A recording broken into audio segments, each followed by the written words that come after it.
Gentlemen, Randall, we're back with. we back. Wait for it. Oh, What's today?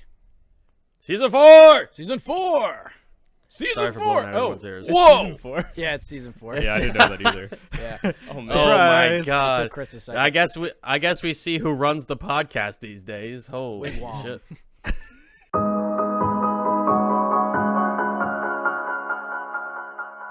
I'm just yeah. here. Season I 4. don't actually know what I everyone, do here.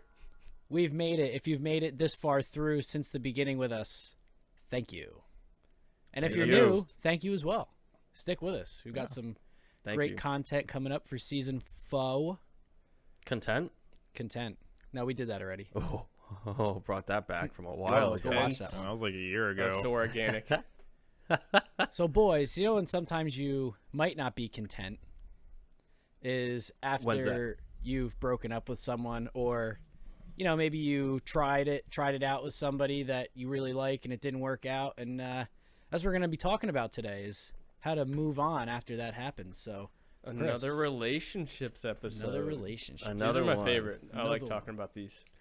I feel like a lot of people like talking about these because it's rough to talk about. So It's people juicy. don't talk about it and they want to hear about it from a podcast. So, Yeah, it's something Am I that's onto always something? relevant. Perhaps. or they could listen to it from a relationship book if you click the description. Click the description in the link below. For Audible, free for 30 days. Snowy jumped up on the bed to say, go ahead and click it. He's a big chungus. Holy crap.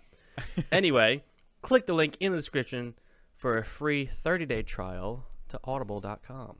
Thank you. It's an affiliate link. Supports the show. We appreciate you. It's a great way to do it. There's also a Patreon link down below if you like Pointing to down, support the click show. it.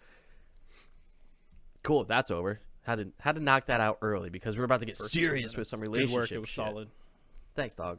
Or should I say cat? Because he's still okay. Never mind. Had some coffee this morning again. Didn't eat, just straight coffee, caffeine to the dome. Ready to do this relationship episode. Cool. Just like All right. pouring grounds of coffee in his mouth. It's like Like an you do with a IBG. pre-workout shot, except it was just coffee No, he's grounds. got a handful espresso of grounds. beans. Yeah. Straight Well, to the I actually face. ground. Oh, yeah, Um, that's true. Real But clears things up. okay, so for real though, you break up with someone, you get broken up with, which we could do a whole nother breakup episode like again in the future, because I had a thought of what's worse, breaking up with someone, you knowing you're hurting someone, or getting broken up with where it's kind of like, no, that sucks, but okay, I accept it. So that's a whole nother topic. But today, you've been broken up with, you broke up with someone, you're no longer in a relationship, right?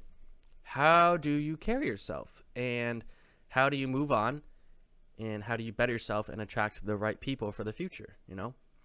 So Jared's got a ton of good thoughts on this, as do I. So I won't sit here talking, rambling on like a caffeinated idiot. But Jared, go ahead. What are your thoughts? Well, I have a ton of thoughts. It's kind of hard to articulate them in a manner that will make sense. But my question is, are you, like, I have to ask, you know, what your history is, like, as a partner. Are you just, like, moving on from relationship to relationship? Have you been just in, like, committed relationships, like, trying to make them work? Stuff like that. So, like, moving on can be something like finding something that motivates you, like finding a purpose basically for your life. Like if you don't have purpose, then you're going to be a boring person. You're just going to be like stumbling through life, and that's not attractive. So like having a purpose is a big thing. If you have a purpose, then that's great. Next thing, like maybe like you need to know what the problem is basically, because there is a problem. Do you feel like the problem is women? Because that can be a big problem on your part. Because I don't think that's the right way of viewing it. Maybe the problem you have, like if you're moving on in like different relationships and you can't like lock one down, maybe the issue is you don't know what you want. Mm. Yeah. So I got some input for this. Is First off, good old John Mayer. If you looked at the Instagram story about 2 weeks ago, moving on and getting over are not the same thing, right? So you can move on, you can get over people. It's different though. But to your point there is, I feel like I just went off the tracks and forgot what I was gonna say. I'll loop Mr. it back Caffeinated in. guy. Classic. No, I got it. It's coming back. He was talking about the issue. So my thing is from my perspective, I've seen friends get out of long relationships and myself get out of long relationships, and some people jump right back in. Like 2 weeks later, they're going on dates. Like, how, in my opinion, how the hell can you do that without, kind of reflecting on the past and seeing why that last relationship didn't work, Instead of just diving right back into another one and hoping it works. You haven't really taken the time to reflect. Like, okay, men, women, they're always going to say, well, my partner was not right. Well, okay, that might be true. But what about you? How did you carry yourself? How did you communicate clearly to that partner as to what you wanted and the issues that came up? Or did you let it all fester and then just explode one day? Or, were they just not the right one? But did you communicate that? And how did you carry yourself? Like, were you yourself during that relationship? And to me, that's important to reflect on, because when you're single, it's lonely. It's a lonely time. And a lot of people aren't okay with like loneliness like that. And I wasn't for the longest time, but as time goes on, you reflect and you get over that relationship. And you realize you kind of have to re-find yourself. Like, that's a must. And you have to reflect not only on what the partner did wrong or how it wasn't right for you, but what did you do wrong in that relationship as well? Because it's a two-sided street, right? Like, it's not just your partner. It never is. And you have to humble yourself enough to realize that and work on yourself as well. So to me, when someone gets right back in the next relationship, like, you haven't had time to heal or fix the issues that caused the breakup previously. What are you guys' thoughts on that? Well, So as I someone, have like a go ahead. I have like a personal doctrine when it comes to like relationships to some degree, is that for like a healthy relationship, I believe that you should be happy with yourself. You yourself should be happy with yourself, and you should be proud of yourself. And when you're and you should be fine being by yourself, but you should be better when you're with someone else. So I mean, it's like everyone says, it's like being in a relationship, it's your better half and everything. So you should be fine, but being by yourself, you should be happy with that part of yourself. And just having someone else in a relationship should just add on top of that and make you the better you. Right. How about you, Randy? Yeah, so actually, as someone who's done that, what you were talking about and jumped right back into a relationship, I was actually my first like real girlfriend that I had. We went out for like 3 years, and she broke up with me. And you get to a point where it's like 3 years, you don't know what to do with yourself. Like, you almost don't know how to go back into being single.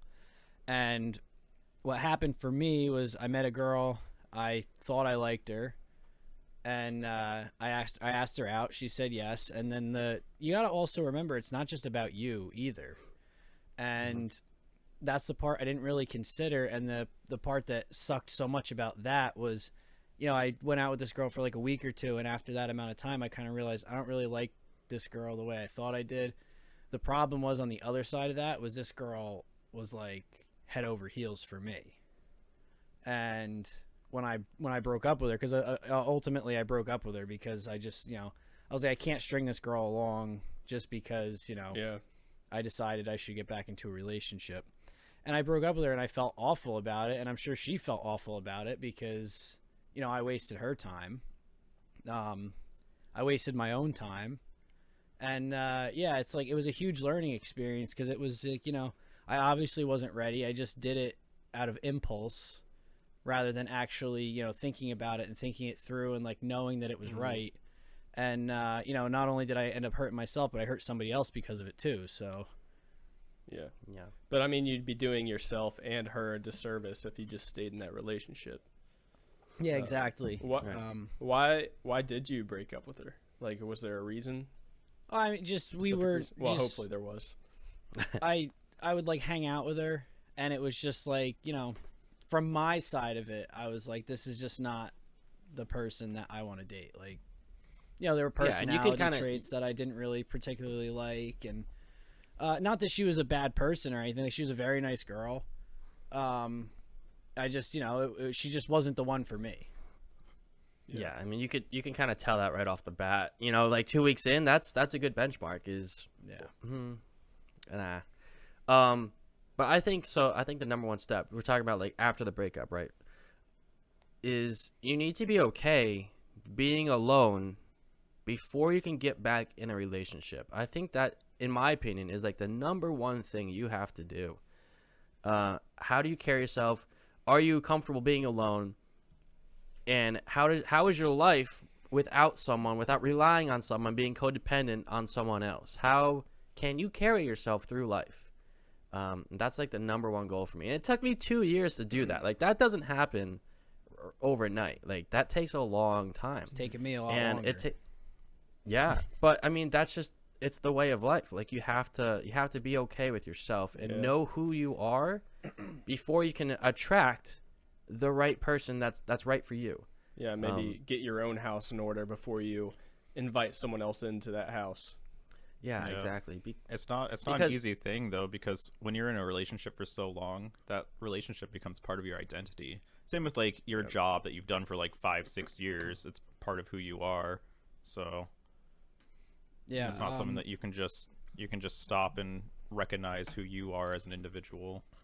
as someone who hasn't been in an actual relationship for probably 10 plus years now, it was so much easier to blame everyone else for it. But at the end of the day, it's like to go back to something Jared had said earlier. You know, you are a big part of it too. You are a bigger part of it. You know, maybe it is a little bit other people. Maybe it's the types of people that you try and date, but at the same time, a big part of it is also you. And that was something that took me a really long time to realize. And that, you know, it was a former coworker of mine who helped me kind of realize that, where it was, you also have to like who you are before you can, you know, attract another person. And that was a big problem that I had was, you know, I didn't really like who I was. I didn't like how I physically looked. I didn't like how I was mentally. I didn't like where I was in life. And, you know, now I finally, like in the last year and a half, 2 years, I've really started to make a lot of changes toward that. And it's changed a lot of things for me. Now, granted, I still don't have a girlfriend, but I think I'm on a better track now where I like myself. No pun intended, no because you pun work the intended, trains. But for real though, I feel like I am now on a much better course. I like myself a lot better. I feel like I have a job that suits me. I feel like I'm doing the right things to keep myself healthy and keep myself physically the way that I want to be. You know, I cut back on drinking. I eat better. I go to the gym more, and then having a job that is suiting to me and that I like doing, all is a big part of me liking who I am better. And it kind of makes it a little more okay. It's like I don't need other people to like me. Like, Exactly. I like yeah. me. So being your friend from the start, man, is the past 2 years is, I mean, I think the podcast has helped too, but you now have an identity, whereas before Randy's Randy. You know, I don't know who Randy is, even as your friend. Like, you didn't have an identity, but these past 2 years, it's like, I know who Randy is. I know what a good fit for Randy would be, and someone else will recognize that because he carries himself. He knows who he is now, right? Yeah. He's comfortable where he's at in life, and he knows who he is. And that's back to Jared's point, is like, you know, how do you attract the right people? You know, so what do you have on that, Jared? Some thoughts on how you carry yourself to attract the right person. What's up, Talon? Did you have something? Oh, I was just gonna say, like, right on top of Randy, is that, let's be honest, self-confidence is attractive. Like, right there, and Yeah. like, it doesn't matter who you are, man. Like, male, female, self-confidence is attractive. Yep. That's a good point. that question, like there's almost an endless set of answers, right? To like how to become more attractive to someone. Yeah, confidence is a huge part. Passion, usefulness is a good one. I had to sneeze. Hold on. Bless Oh you. my god. Sorry. Nice. Sick dab. So I did look up a study from the University of Alberta, and they did a study on usefulness and how usefulness correlates to attractiveness in men. And they took a rich useless person, a poor useless person, a rich useful person, and a poor useful person. That's difficult. And the rich useless person was some guy who won the lottery, and now he gets $4,000 a week for the rest of his life. No matter how much he screws up, he's still rich. And then the poor useless person, I mean, that goes without saying. It's just, whatever. Everyone understands that. The rich useful person is like Elon Musk, whatever. And then the poor useful person is someone who works for a nonprofit. Now, there was no wealth didn't affect the answer quite that much. What did affect like how women are attracted to men was how useful they are. So the rich useful and the poor useful were both almost equally attractive. Of course, rich was a little more attractive, but you can't always be Elon Musk, Yeah. You kind of have to make some sacrifices to do that. You can't buy Twitter, So being useful and like having a passion in your life that you're striving towards, I feel like that's a big thing. And of course that adds to confidence. Yeah. So in Randy's example, right, like he got the new job, he's looking at houses. He might be moving. Well, I don't know what his deal is yet, but I mean, he has the option to do so. And, I'm sure he's got a plan. So that is more attractive looking in. And myself, like I'm changing my entire life. Like I now have a direction I want to go. I think we all do, actually, not just me, but us three are in the military. We want to get out. We have a plan for the future. And that's, I mean, I'm not going to say I'm attractive, but that is an attractive trait, is to have that plan, that ambition, and, try to make that happen. Even if you fail, it's a mindset. So having that ability to have a dream and pursue it is attractive. That's that usefulness that you're talking about. Yeah, maybe the right question to ask would not be so much, what traits make you attractive, but it could be more like, what do you yourself need to do to make yourself attractive? Because what might work for Jared might not work for me or you, and vice versa. I mean, that's, I think, a running theme throughout this show is, we can give you advice, we can tell you things to try and do, but at the end of the day, you have to figure it out for you, what works the best. And, that's going to be a little bit different for everybody, because everybody has a different situation in life. Everybody wants something different. I might not want to attract the same type of person that Jared wants to attract. And that's okay, because, we may have different tastes. But I think that's the question you need to ask yourself is, what changes do I need to make? Like, that's what I finally did, and said, what do I need to do to get to that point where, I like who I am better. I don't need everybody else to like who I am. I want to like who I am. Yeah, that's a great point. Fuck, dude. Just lost my train of thought. I had such a good thing to say. Damn it. I'm sorry. My mom's calling me and it threw me off. What were you saying? Hold on. What you were saying? What I need to do. Oh, all right. Oh, good. So make that note with a cut. I'm sorry. No, we're leaving it. Whatever. All right. So you find what you need to do, right? And that correlates pretty well with if you just jump back into another relationship. Like, you're broken up for 2 weeks, 3 weeks. You're back in another relationship. First off, you're going to make your partner feel like that meant nothing. And something you said earlier, Randy, was a waste of time.